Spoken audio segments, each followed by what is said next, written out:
अस्सलाम वालेकुम। Economy matters में खुशामदीद। मैं हूं शाहजेब अहमद। सबसे पहले शामिल करेंगे आज की टॉप स्टोरीज। सऊदी अरब ने पाकिस्तान के $5 अरब कर्ज की वापसी 3 साल के लिए मौखर कर दी। रोल ओवर से फौरी अदायगियों के दबाव में कमी। चीन से $1 अरब 30 करोड़ के कमर्शियल कर्ज की रीफाइनेंसिंग भी अगले माह मुतवक्के है। स्टेट बैंक की ज़र मुबादला ज़खायर बढ़ाने के लिए ओपन मार्केट से डॉलर की खरीदारी। गुज़श्ता माली साल $9 अरब ओपन मार्केट से खरीदे गए। दिसंबर तक ज़र मुबादला ज़खायर $20 अरब 20 करोड़ तक ले जाने का हदफ। पाकिस्तान में तैयार 5,000 गाड़ियां बांग्लादेश को एक्सपोर्ट की जाएंगी। मुआवर खुसूसी हारून अख्तर की गुफ्तगू का। बांग्लादेश से मुआहिदा ऑटो इंडस्ट्री के लिए अहम पेशरफ्त है। पहली बार इतने बड़े पैमाने पर गाड़ियां बरामद की जाएंगी। और आलमी मंडी में खाम तेल की कीमतों में इजाफे का सिलसिला जारी है। मजीद 1.7% तक महंगा। बरतानवी ब्रेंट 92, अमरीकी WTI क्रूड की $85 फी बैरल में ट्रेडिंग जारी है। आगे बढ़ते हैं, कुछ जिक्र करेंगे गैर करेंसीज का। इंटरबैंक में डॉलर की कदर में आज 1 पैसे की कमी देखी गई, जिसके बाद इसकी कीमत $277.81 पर आ गई। यूरो को देखें तो इसकी कीमत में ₹1.49 इजाफा हुआ। फिर बरतानवी पाउंड ₹1.36 महंगा होकर $370.97 पर आ गया। गोल्ड मार्केट पर आपको अपडेट करें, मुल्क में सोने की कीमत में 2 रोज बाद फिर इजाफा हुआ है। फी तोला ₹1,000 महंगा हुआ। कीमत ₹4,27,436 हो गई है। 10 ग्राम के रेट्स में ₹857 इजाफा हुआ। इंटरनेशनल मार्केट को देखा जाए तो $10 फी ओंस महंगा हुआ, जिसके बाद इसकी कीमत $4,050 पर पहुंच चुकी है। आज के प्रोग्राम में हम जिक्र करेंगे ऑटो इंडस्ट्री का। 2023 में जब मुल्क के डिफॉल्ट होने का खदशा पैदा हो गया था तो स्टेट बैंक ने ज़र मुबादला बचाने के लिए इंपोर्ट्स पर रिस्ट्रिक्शंस लगा दी थी, जिसके बायस LCs ना खुलने से कई प्लांट्स बंद हो गए थे। लेकिन अब दोबारा गाड़ियों की फरोख्त पीक पर पहुंच चुकी है। जून को खत्म होने वाले माली साल के दौरान फरोख्त में 40% तक बड़ा इजाफा रिकॉर्ड किया गया। मजमूई तौर पर 1,55,000 गाड़ियां फरोख्त हुई। अब आते हैं ऑटो पॉलिसी की तरफ। पुरानी ऑटो पॉलिसी की मुद्दत 30 जून को खत्म हो चुकी है और अब मुसलसल इंतजार किया जा रहा है नई पॉलिसी का। 1 जुलाई से नई auto industry development and export policy लाई जानी थी, जिसके लिए बजट में इकदाम भी किए गए, मगर इसकी मंजूरी में ताखीर हो रही है, जिसकी वजह हुकूमत का IMF के साथ पॉलिसी पर इत्तफाक ना होना है। मामले पर आलमी मालियाती इदारे के साथ मुज़ाकरात का सिलसिला मुसलसल जारी है। मिनिस्ट्री ज़राए का यह बताना है कि IMF चाहता है कि मकामी इंडस्ट्री को जो गैर मामूली तहफ़्फ़ुज़ दिया गया है उसको मरहलावार ख़त्म किया जाए। इंपोर्ट ड्यूटीज़ में कमी लाई जाए और इंपोर्ट्स को खोला जाए। ख़ासतौर पर 5 साल तक इस्तेमाल शुदा गाड़ियों की इंपोर्ट की भी इजाज़त दी जाए। जबकि हुकूमत का इस मामले पर मौक़िफ़ है कि अगर इंपोर्ट ड्यूटी को तेज़ी से कम किया गया तो मकामी असेंबलर्स और वेंडर्स इंडस्ट्री को नुकसान पहुँच सकता है, जिससे लाखों अफराद का रोज़गार मुतासर हो सकता है। नई सरमायाकारी रुक भी सकती है। फिर IMF के साथ इलेक्ट्रिक व्हीकल्स के मामले पर भी इख्तिलाफ इस वक्त बरकरार है। हुकूमत ने बजट में माहौल दोस्त नई गाड़ियों पर सिर्फ 1% GST लगाया। IMF का इसरार है कि तमाम गाड़ियों पर यकसा 18% टैक्स लगाया जाए। मकामी इंडस्ट्री का कहना है कि इन इकदामात से मुल्की इंडस्ट्री तबाह हो जाएगी। मुल्क में इस सनत से लाखों लोगों का रोजगार वाबस्ता है, जो शदीद मुतासर हो सकता है। अब कहा यह जा रहा है कि ऑटो पॉलिसी को फाइनल कर लिया गया है और आइंदा चंद रोज में वफाकी काबीना से मंजूरी लेकर इसको नाफिज कर दिया जाएगा। यहाँ पर जिक्र करते हैं ऑटो इंडस्ट्री से आने वाली एक अच्छी खबर का भी। पाकिस्तान में तैयार 5,000 गाड़ियां बांग्लादेश को एक्सपोर्ट की जाएंगी। मुआवन खुसूसी हारून अख्तर ने मुआहदे को ऑटो इंडस्ट्री के लिए एक अहम पेशरफ्त करार दिया है और कहा कि पहली बार मुल्क में तैयार होने वाली गाड़ियां इतने बड़े पैमाने पर बरामद की जाएंगी। दूसरी जानिब कुछ खबरें ऐसी भी आ रही हैं कि पंजाब हुकूमत न्यू एनर्जी व्हीकल पॉलिसी ला रही है, जिसके तहत 20 साल से पुरानी गाड़ियों को रोड पर आने की इजाजत नहीं होगी। ऐसी तमाम गाड़ियों को मरहलावार स्क्रैप कर दिया जाएगा। अगर ऐसा कुछ फैसला होता है तो उसके दूरस्थ असरात होंगे। इस्लामाबाद में पाकिस्तान की पहली इकोनॉमिक समिट कॉन्फ्रेंस का इनेकाद भी किया गया है। अब से कुछ देर कबल हम आपको दिखा भी रहे थे। एसएम तनवीर ने खिताब करते हुए कहा है कि बिजनेस कम्युनिटी को हिरासा किया जाता है, ऐसे में मईशत कैसे चल सकती है। बिजनेस कम्युनिटी को पार्लियामेंट में नुमाइंदगी दी जाए, कौमी असेंबली से 4 और सेनेट से 2 सीटें दी जाएं, हमें काम करने दें तो 100 अरब तो दूर $200 बिलियन की एक्सपोर्ट्स दे देंगे। ये भी उनकी जानिब से कहा गया है। इसी मामले पर आज हमने बात करनी है। ऑटो इंडस्ट्री के हवाले से हम गुफ्तगू करेंगे। हमारे साथ मौजूद हैं शरिया साहब, सीनियर नायब चेयरमैन है पापम के, और मशहूद खान साहब ऑटो सेक्टर एक्सपर्ट हैं, वो भी हमें ज्वाइन करें। जबकि सैयद नबील हाशमी जो कि साबिक चेयरमैन पापम के, वो भी हमें ज्वाइन करेंगे। सबसे पहले शरिया कादर साहब, मैं आपकी जानिब आऊँगा। ऑटो इंडस्ट्री को लेकर इस वक्त बहुत ज़्यादा कन्फ्यूजन हैं और ये बहुत इंपॉर्टेंट डिसीजन होगा कि हमारी जो डायरेक्शन है वो क्या होती है। हम ग्लोबली जो कंपेटिटिव मैन्युफैक्चरिंग बेस है उसकी तरफ जाते हैं या जो इंपोर्टेड गाड़ियों के आगे सरेंडर है वो कर देते हैं। नई ऑटो पॉलिसी की सबसे बड़ी तरजीह क्या होनी चाहिए और ये कहां रह गई है, क्या रुकावटें इसके सामने आ गई हैं? वालेकुम जी, बहुत शुक्रिया आपने इस बहुत अहम मौजू पे मदू किया। जो नई ऑटो पॉलिसी है वो जैसे आपने बताया अब 1 महीने के ताख़ीर का शिकार हो गई है। और इसमें जो मेन वजूहात हैं वो हुकूमत की आईएमएफ के साथ जो नेगोशिएशंस चल रही हैं, ये उसकी वजह है। और जैसे आपने बताया, आईएमएफ जो है वो चाह रही है कि जो टैरिफ हैं उनको काफ़ी हद तक कम किया जाए। और इस वजह से लोकल इंडस्ट्री जो है ये बहुत अब एक डेंजरस सिचुएशन को देख रही है सामने। जो नई पॉलिसी है, हम पापाम का तो ऑलवेज यही पॉइंट ऑफ व्यू रहा है कि लोकल मैन्युफैक्चरिंग को तरजीह दी जाए बनिस्बत इसके कि हम गाड़ियां जो हैं वो इंपोर्ट करने जाएं।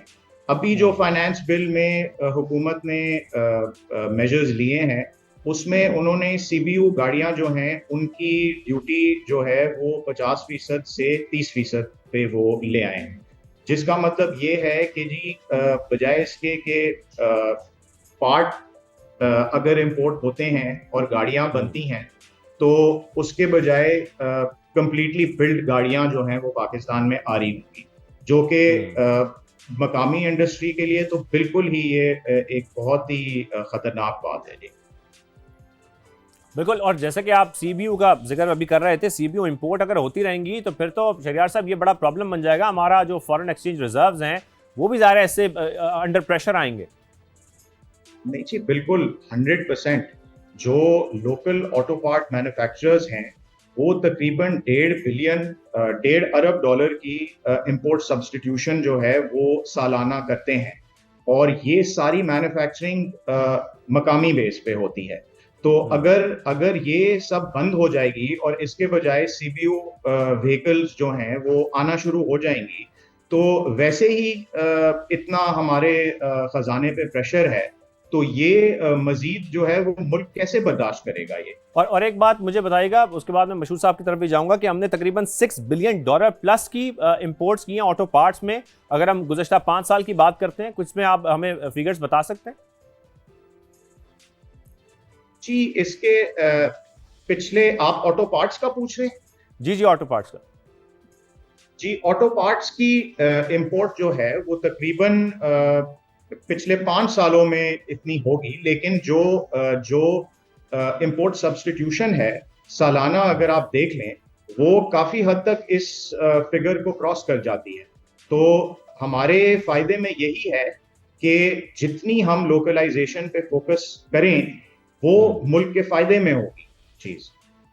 बिल्कुल सही। मशहूर साहब, मैं आपकी जानिब आऊँगा। मशहूर साहब, इस वक्त जो नई ऑटो पॉलिसी है उसमें हम देख रहे हैं मुसलसल ताख़ीर हो रही है। बजट आए हुए अब तो अरसा गुजर गया है और अभी तक हम इंतज़ार ही कर रहे हैं कि कब अगली पॉलिसी आएगी। बीच में कुछ ये बातें भी हो रही थी कि हो सकता है कि जो हमारी पिछली पॉलिसी थी 21 से 26 तक की, हम उसी को शायद 1 साल के लिए कंटिन्यू करें, लेकिन अब ऐसा लग रहा है कि शायद अब नए 5 साल के लिए कुछ पॉलिसी आ जाती है। एक तो ये पॉलिसी 5 साल के बजाय 10 साल की होनी चाहिए, क्योंकि ज़ाहिर है एक कंटिन्यूटी ऑफ पॉलिसी बहुत ज़रूरी है। वो तमाम इन्वेस्टर्स के लिए, इंडस्ट्रीज़ के लिए ये बड़ा इंपॉर्टेंट नुक्ता है जो अक्सर उठाया जाता है। और सेकेंडली, जो आईएमएफ के साथ हमारी बातचीत चल रही है, किन बातों पर डेडलॉक है, या क्या वो ऐसी चीज़ है जिनकी वजह से हम देख रहे हैं कि सबसे ज़्यादा रुकावटें पैदा हो रही हैं हमारी ऑटो पॉलिसी आने में? जी, अस्सलाम वालेकुम। Thank you Shahzeb. देखिए, दो बातें इसमें हम सामने लाने की कोशिश करेंगे। एक तो government Pakistan, specially ministry of industries, Haroon Akhtar sahab ने, मैंने देखा कि किस तरह से इन्होंने इस पॉलिसी के लिए तकोदो की। इसमें स्टेक होल्डर्स 2 हैं, एक है OEMs जो कि गाड़ी बनाने वाले हैं, और दूसरा है पार्ट्स मैन्युफैक्चरर्स उनके साथ। और तीसरा इसमें जो एक की रोल प्ले किया हारून अख्तर साहब ने, जो फर्स्ट टाइम इन्वॉल्व हुई है पॉलिसी में, वो स्मॉल एंड मीडियम इंटरप्राइजेस के लोग भी। तो ये वो 3 की कंट्रीब्यूशंस थी, और ये तकोदो पिछले 10 महीनों से चल रही है। और इसमें बड़ी क्लियरिटी है कि हाँ, पाकिस्तान में अगर सर्वाइवल है और तो इंडस्ट्रियलाइजेशन है, तो इंडस्ट्रियलाइजेशन है तो डेफिनेटली इसमें मैन्युफैक्चरिंग इसमें की रोल प्ले करेगा। पॉलिसी का जो हमने जो देखा या डिस्कशंस में आई सामने, गवर्नमेंट का जो लाइन ऑफ एक्शन है, हारून अख्तर साहब मिनिस्ट्री ऑफ इंडस्ट्री का बड़ा क्लियर है। बट आई थिंक हमने देखा पाकिस्तान में चाइनीज़ भी आ गए, कोरियंस भी आ गए, और जापानीज़ हैं हमारे पास। इसमें जो कोरियंस और चाइनीज़ ने पिछले 2 पॉलिसीज़, लास्ट 2 ईयर पॉलिसी थी 2016, 2021 और 2021 से 2026, उसमें जो गवर्नमेंट का ऑब्जेक्टिव था कि इनको हम न्यू एंट्रेंट बुलाएं, कंज्यूमर के लिए एक वैरायटी हो, ऑप्शंस ज़्यादा दिए जाएं, इसमें तो कामयाबी हम देखते हैं कि गवर्नमेंट को मिली। मगर गवर्नमेंट का जो तो इस पॉलिसी में, लास्ट 2 पॉलिसी में जो इम्पोर्टेंट रोल होना था वो था इसमें इनकी लोकलाइजेशन, इनकी पाकिस्तान में कितनी टेक्नोलॉजी ट्रांसफ़र की या इन्होंने डेवलपमेंट की। तो अनफॉर्चुनेटली लास्ट 10 ईयर्स में हमने ये देखा ना कोरियंस और चाइनीज़, इन दोनों ने जो पाकिस्तान में लोकलाइजेशन नहीं की, बल्कि एक नया वर्ड इस्तेमाल हुआ जिसको कहते हैं हम, पहले हम कहते थे CKD आती है, और ये पिछले 10 सालों में हमने ये ट्रेंड को डेवलप होते हुए देखा। और ये पाकिस्तान गवर्नमेंट को रियलाइज़ करना होगा कि ये सिर्फ ऑटो इंडस्ट्री से रिलेटेड नहीं है, अब ये SKD का कल्चर डिफरेंट मैन्युफैक्चरिंग इंडस्ट्रीज़ पे भी जा रहा है। इससे जो इम्पॉर्टेंट रोल है, जो मिसिंग गैप रहा, वो ये रहा कि वो टेक्नोलॉजी पाकिस्तान में नहीं आई, और पाकिस्तान में लोकल पार्ट्स मैन्युफैक्चर, जिस तरह से शहरियार ने कहा है कि पाकिस्तान में जो लोकल पार्ट्स मैन्युफैक्चर थे उनके पास वो टेक्नोलॉजी और वो प्रोडक्ट पाकिस्तान में बनाने के लिए नहीं दी गई। ये बहुत बड़ा गैप रहा है, जिसकी वजह से तो इस वक्त जो पॉलिसी में, एक तो हम ये कहते हैं ना कि IMF की कुछ शायद हडल्स है, जो मेरे सामने पेश हुई हैं चीज़ें और ऑब्जर्वेशंस हैं, उसमें तो कोरियन और चाइनीज़ का भी आपस में इत्तेफाक नहीं है।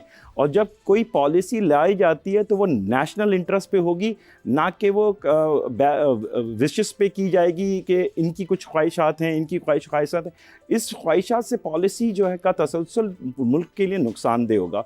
और आपने जो बात कही है वो 100% सही है, पॉलिसी आनी चाहिए एटलीस्ट 10 ईयर्स की, ताकि रोड मैप दिया जाए। और ये पॉलिसी इस बार जो गवर्नमेंट ऑफ पाकिस्तान देने जा रही है वो बड़ा इंपॉर्टेंट रोल प्ले करेगी कि पाकिस्तान में हम इंडस्ट्रियलाइजेशन देखना चाहते हैं, हम मैन्युफैक्चरिंग देखना चाहते हैं या नहीं।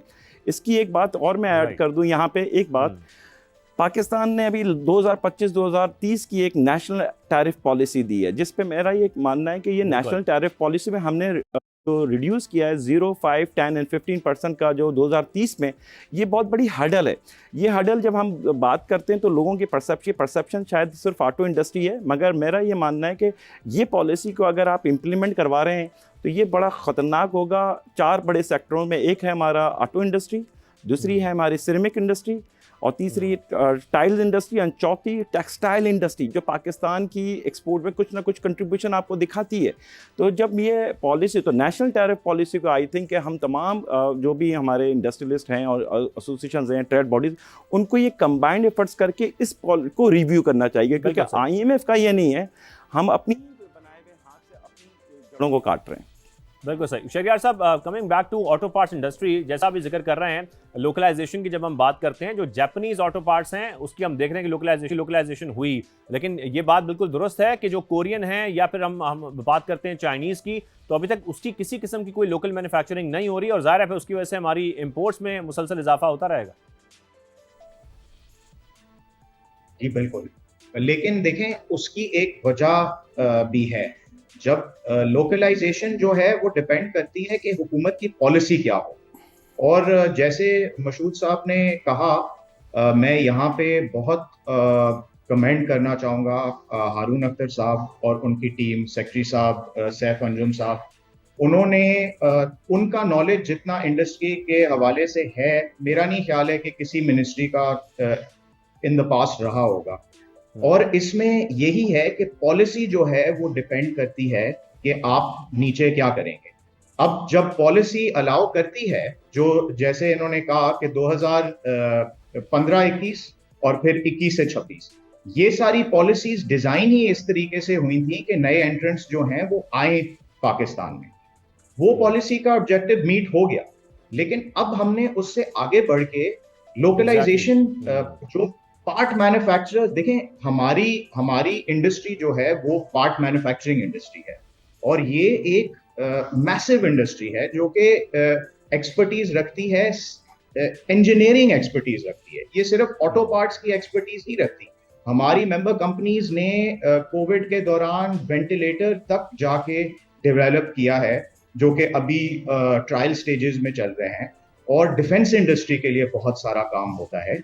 तो ये हाईली टेक्निकल इंजीनियरिंग इंडस्ट्री है, it is not just auto parts. तो अब आपके सवाल पे वापस आ जाएं कि हम ये चाहते हैं कि लोकलाइजेशन हो, और लोकलाइजेशन तभी होगी जब policy will give a direction कि जी अब लोकलाइजेशन की तरफ जाना है। जो न्यू एंट्रेंट्स थे जिसमें कोरियन कंपनीज और चाइनीज कंपनीज शामिल हैं, वो अभी उनको इंसेंटिव्स उस पॉलिसी के तहत मिल रहे थे जहां उनको पार्ट्स जो है वो एक कम ड्यूटी पे बाहर से वो दरामद कर सकते थे, और इस वजह से उन्होंने लोकलाइज नहीं किया और असेंबली की तरफ गए। लेकिन यहाँ पे हमारी दो इंडस्ट्रीज हैं। अभी हम फिलहाल सिर्फ गाड़ियों की बात कर रहे हैं, लेकिन मेरा ख्याल है हमें जिक्र जो है वो करना चाहिए हमारी जो मोटरसाइकिल की इंडस्ट्री है। ये एक क्लासिक एग्जाम्पल है और ये एक टेक्स्ट बुक केस स्टडी बन सकती है, बिकॉज उसमें हम 95% लोकलाइजेशन अचीव कर चुके हैं और पाकिस्तान जो है वो मोटरसाइकिल्स यहाँ से अब एक्सपोर्ट भी कर रहा है, हर साल कर रहा है, और उसका नंबर ग्रेजुअली बढ़ता चला जा रहा है। सो जहां जहां विल होगी और जहां पॉलिसी सपोर्ट करेगी और जहां आपके वॉल्यूम्स आएंगे और बढ़ेंगे, उसके उसके तहत और फिर और ये वो पॉलिसी लोकलाइजेशन सपोर्ट में क्या कुछ शामिल है? ज़ाहिर है जो कॉस्ट ऑफ प्रोडक्शन है वो भी एक बड़ा फैक्टर है। बिल्कुल जी, देखें कॉस्ट ऑफ प्रोडक्शन तो सबसे क्रिटिकल चीज है, और यही चीज जो है वो हम नेशनल टैरिफ पॉलिसी के अगेंस्ट नहीं हैं, लेकिन हम ये कह रहे हैं कि जी एक स्ट्रक्चर्ड तरीके से आप पे जितने भी स्ट्रक्चरल इश्यूज हैं इनको तो आप एड्रेस करें ना। फिर आप बेशक टैरिफ जो आपने करना है टैरिफ के साथ आप करें टैरिफ के साथ, लेकिन स्ट्रक्चरल इश्यूज एड्रेस हों। अब पाकिस्तान में ऑटो मैन्युफैक्चरिंग के लिए कोई भी रॉ मटेरियल अवेलेबल नहीं है। इसमें आप स्टील से शुरू हो जाएं, फिर आप प्लास्टिक रेजिन पे आ जाएं, फिर आप रबर पे आ जाएं, जितने भी की रॉ मटेरियल्स हैं वो पाकिस्तान में अवेलेबल हैं ही नहीं, ये सारे इंपोर्ट होते हैं। अच्छा, इस पे जब आप इंपोर्ट करते हैं तो आपको फ्रेट की कॉस्ट देनी पड़ती है। आपके जितने हमसाया ममालिक जो हैं ये सारे जो हैं ये उधर रॉ मटेरियल्स की लोकल मैन्युफैक्चरिंग होती है, तो आपका फ्रेट का डिसएडवांटेज हो जाता है सीधा सीधा। फिर आपकी हाई टैक्सेशन पाकिस्तान में, ये सबको मालूम है। हमारे हाई इंटरेस्ट रेट्स, इसका सबको मालूम है।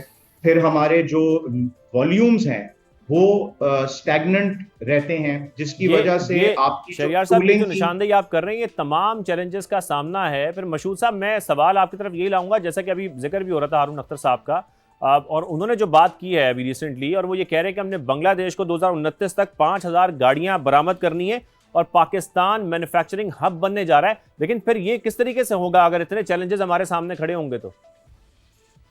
नहीं, देखें वेरी बड़ा इम्पॉर्टेंट है। हम जब किसी को इनवाइट करते हैं पाकिस्तान में तो हमारी माइंडसेट्स में क्या है, जैसे मैंने कहा 16, 21 और 21, 26 में हमारा माइंडसेट था कि कोरियन और चाइनीज़ पाकिस्तान में आया और आ गए, मगर उसका फ़ायदा कंज्यूमर एंड को भी इतना नहीं मिला कि वो कम्पिटिटिव हों, बहुत रिजनेबल प्राइसेस में हों, ना लोकलाइजेशन में ऑटो पार्ट्स मैन्युफैक्चर को हुआ। अब जो तीसरी बात है, मगर अपॉर्चुनिटी क्या थी? China is making the vehicles in the left hand और पाकिस्तान इज़ अ हब। अगर हम जापानीज़ की हिस्ट्री पढ़ें तो जापान ने थाईलैंड, इंडोनेशिया, वियतनाम को अपना अगर हब बनाया था तो वो वहाँ से उनके रीजनल उनकी एक्सपोर्ट बढ़ी थी और वो उनकी ब्रेक थ्रू हुआ उन कंट्रीज़ में जिनको उन्होंने हब बनाया।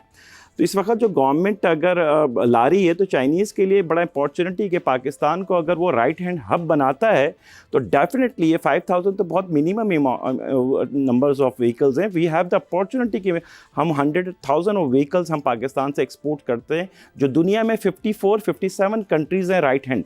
तो ये एक अच्छी निगोसिएशन हो सकती है गवर्नमेंट की कि अगर हम किसी चाइनीज़ गवर्नमेंट के साथ मिल के और उनकी व्हीकल्स मैन्युफैक्चर कर इस तरह का। मगर इस वक्त जो सिनेरियो है वो ये है कि इस वक्त जो चाइनीज़ पाकिस्तान में या OEMs काम कर रहे हैं उनका मेरी नज़र में है कि वो सेल एजेंट हैं, क्योंकि वो सेल कर रहे हैं। वो मिसाल के तौर पे एक कंज्यूमर को 6 महीने पहले एक मॉडल दिया गया, वो उसको पसंद आया, उसने कुछ ख़रीदा, पीछे से आपका नया मॉडल लॉन्च हुआ।